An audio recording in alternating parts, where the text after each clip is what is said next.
Hi there, Kendra Tolbert here. I'm a registered dietitian and yoga teacher, and I specialize in women's health and fertility. And today I'm answering two questions that I get quite a bit. And I thought, you know what, let's just create a video to address them. And those two questions are, how did you become a fertility and women's health focused yoga teacher? And how did you become a fertility and women's health focused dietitian? So I'm going to answer both of those right now. So let's dive right into it. So the two questions are actually, or the two answers are interwoven, but I will attempt to separate them just for simplicity. So for the first one, how did I become a fertility and women's health focused yoga teacher? That actually started in high school. That's where the story really begins, because that's when I started to practice yoga. I didn't know it was yoga then. It was an English teacher who would have my senior English class pull out and pull away all of the tables and chairs and just have us lie down, which essentially was Shavasana, right? So it's that corpse pose or that final resting pose that is often at the end of an asana practice, a yoga practice focused on the yoga poses. So that was when I started to practice yoga. Again, I didn't know it was called yoga then. I think she was really just trying to get us to calm down because we had her right after lunch, and getting like 17 and 18-year-olds to chill out so that they could actually read was, a difficult thing to do. So she found something that worked. So that's when that started. And I think also in cheer practice, occasionally we would have like a guest teacher come in. I don't know if we would call them a guest teacher. I don't know. Like if our coach couldn't be there, they would come in and they might do like Pilates with us. And I feel like some of the things that I later learned were yoga poses we did in those classes. So perhaps that could count as well. And then when I got to undergrad, I started to practice mostly with this TV show. I believe it was called Inhale, and it was on the channel Oxygen. And it was a yoga teacher who shared yoga in such like an approachable way. It was not at all something that felt like, oh, you have to be a contortionist, you have to be extra spiritual to practice it. You just need to enjoy moving your body and enjoy breathing. And that was how he presented it. And so that was my first exposure to like what a yoga class, a formal yoga class could look like. And I'm actually really grateful that that was how I was exposed to yoga, actually from high school and in that TV show, because both of them showed me that it didn't have to look one way. It didn't have to be done in a particular place with a particular body type or with particular clothes. Because in high school, we were just dressed in our everyday clothes, and here we were doing yoga. And then this TV show, the way they did it, it must have been intentional, and it was beautiful. They had people of different ages, different physical levels, different sizes, different colors, all practicing yoga together, and people modifying things. And so that was what I thought yoga was, like people of all nations and colors and sizes coming together and moving and breathing together. And so I think that really did influence how I at least try to teach yoga, because I saw that it really could be and should be for everyone. So then from there, I moved to New York, yes, and I started to take some classes, but then somewhere along the way, I got the message that I wasn't allowed to practice yoga as someone who believed in Christ and someone who followed Christianity. So that was about 2 years of me not practicing and me wanting to practice, but feeling like if I did so, that I would be being disloyal to my loyalty to Christ. And eventually, I started to question that, because I had only heard that message from people. I had never received any sort of conviction personally from Holy Spirit. I had never read anything in the Bible that made me think it was wrong. It was people kind of fear-mongering, and honestly, once I took a look at it, sharing misinformation based on their limited knowledge and fear of anything that was different than anything they had been exposed to before. So I decided to try again. And I was really fortunate because I actually found a yoga teacher here on YouTube, Caroline Williams, who was sharing a Christian-focused yoga practice. And so that also helped me to feel more comfortable, because I recognized like, oh, there are other Christians practicing yoga in a way that does align with their faith, in a way that does honor their faith, while also honoring the roots of yoga, not co-opting it, not taking it as their own, but saying you really can do both. You really can live both. So then I decided that I wanted to do a 200-hour training, which here in the States is kind of like the foundation. There's a lot of debate on whether or not 200 hours is enough. There's a lot of debate on whether or not 200 hours is appropriate, if it's necessary, if an apprenticeship and practice might be, there's just a lot of debate. I feel like that's kind of the truth about most things in the United States. There's a lot of debate about what would be good, right, and true.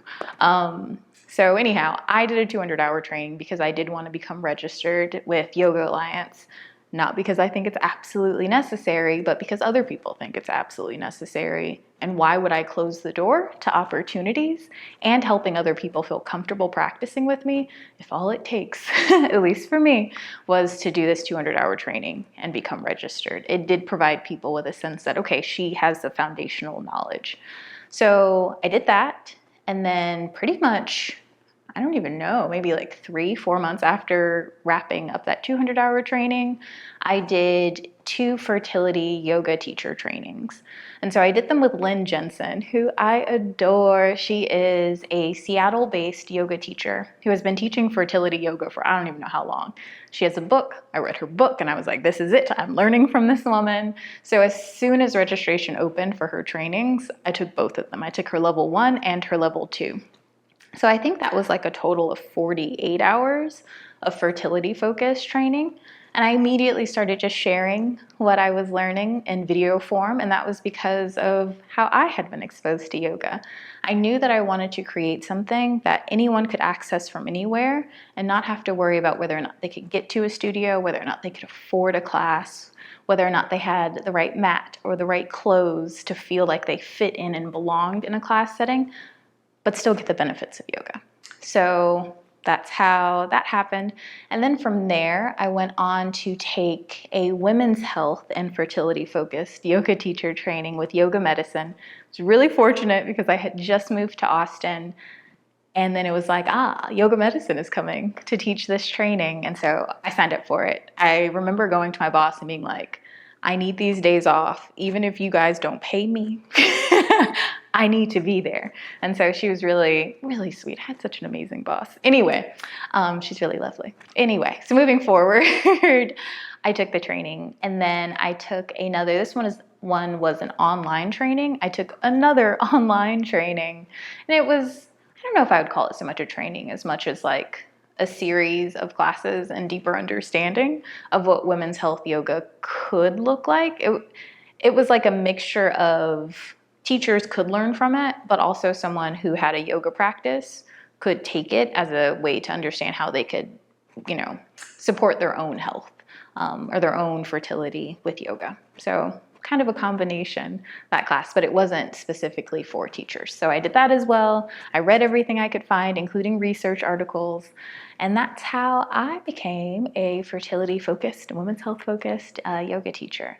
Now, to my knowledge, there is not a teacher training program that's a 200-hour program that's focused on women's health and fertility. It might be out there. I just don't know of it. If you know of it, please let me know, because I would love to let other people know about it.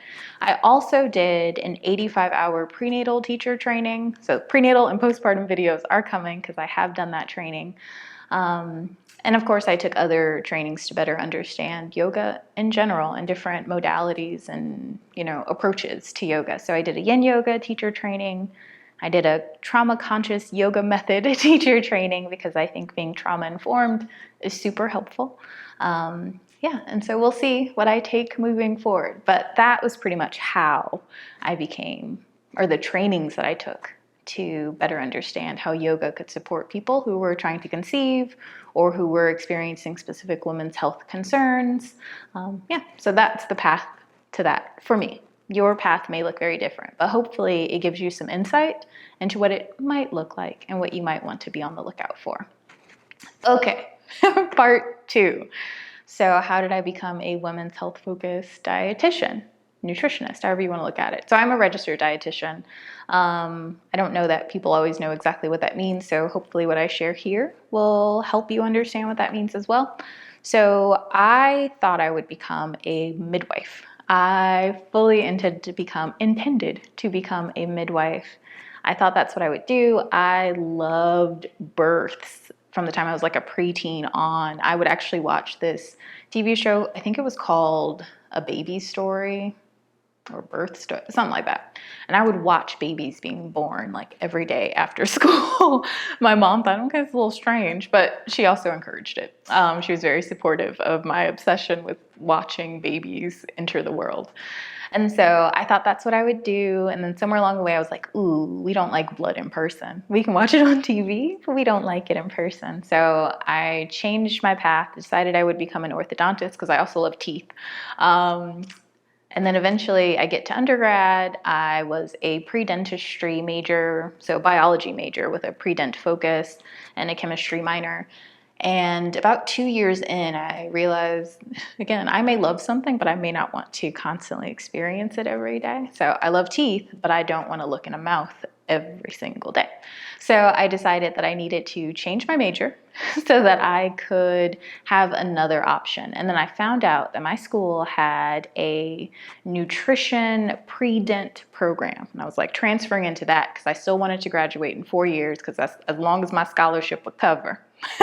So I was not trying to pay for school.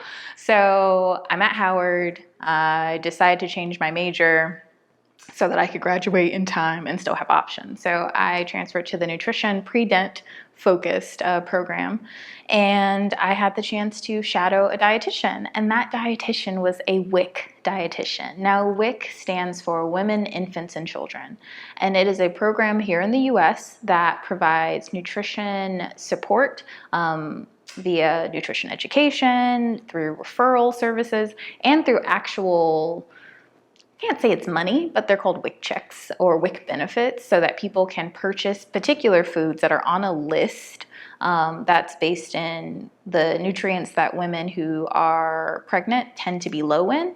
It provides access to those foods. So they can go to a grocery store that accepts WIC and they can purchase those foods with their benefits. So it is a combination of actual food assistance, nutrition education, and referral services. And it's for women, infants, and children. So it's for pregnant women and postpartum women and breastfeeding women. And it's for infants and for children up to the age of 5. Now, anyhow, I love this program. I've loved this program even before I realized that it was a program. It's actually a program that I was on as a kid. Well, I should say as an infant. That's a whole story. And it was a very, very supportive program for me and in my life. So I have a great deal of gratitude for WIC nutritionists and WIC in general. Anyhow, so moving past that, I shadowed her and I realized that I could be a nutritionist who focused on women's health, that I could combine the two. I didn't have to choose between the two. I love a good and versus an or, right? So I didn't have to be a nutritionist or a women's health provider. I could be both. And so that's what I decided that I was going to do. I applied to grad school, got into grad school, so then I moved to New York so I could go to Columbia University where I study nutrition and public health with the entire focus for me being on eventually becoming a WIC nutritionist and possibly at some point working in the state or federal level to actually influence policy. And so I started to work one-on-one. Where am I going with that? That's not what I meant to say. So after I finished my grad school classes, I did the dietetic internship. And so that's like clinical rotations, community rotations. And in my case, I also did rotations with, there's also a food service rotation, but I also did a rotation with a private practice dietitian. So we are shadowing dietitians in the field and all the different places that dietitians work. And we're also getting hands-on experience. So we actually are providing the services ourselves. And that's our internship. That's how we learn nutrition. It's not just like read books, share what you read, or it worked for me, so now I'm telling you it'll work for you. Like we have to study biology and chemistry and physiology and anatomy and counseling and nutritional science. Like it's a whole thing. So for me, it ended up being 7 years total, right? So the 4 years of undergrad, 2 years of grad school classes, and the 1 year of the internship, which is like 1,200 hours. So after I completed all of that, I took my RD exam, passed my RD exam, and then started to work in acute care. Not for me, y'all. Like, I'm not an inpatient dietitian. I have so much respect for those of you who are, but it's not for me. And so about 6 months in, I quit that job and became a WIC nutritionist. So I was working in a WIC clinic, actually seeing WIC participants. That's the right word for that. So I was seeing WIC participants. So one day, a woman came into the program and she shared with me that the son that she was placing onto the program was not her biological son, that she had adopted him. And she explained to me that she had had trouble conceiving. And at this point, I was maybe 24, 25. And honestly, I had never considered the idea that someone would have trouble conceiving. And I think this is pretty common for a lot of women in their early to mid 20s, because we received the message very early on that you either abstain from sex or you use condoms and birth control to prevent pregnancy, because pregnancy is always right around the corner. And so the idea that people would have trouble conceiving honestly just wasn't something that had even crossed my mind. So I did what I always do. I went home, I got on PubMed, and I searched nutrition and fertility. And I was shocked by how much information there was, because I had never heard anything about preconception nutrition other than make sure you're taking enough folate. And it turned out that there was a lot more going on in the world of preconception and fertility nutrition.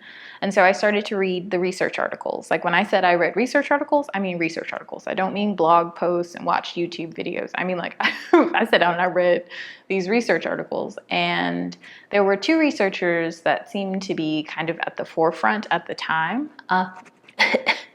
Ooh, talking fast.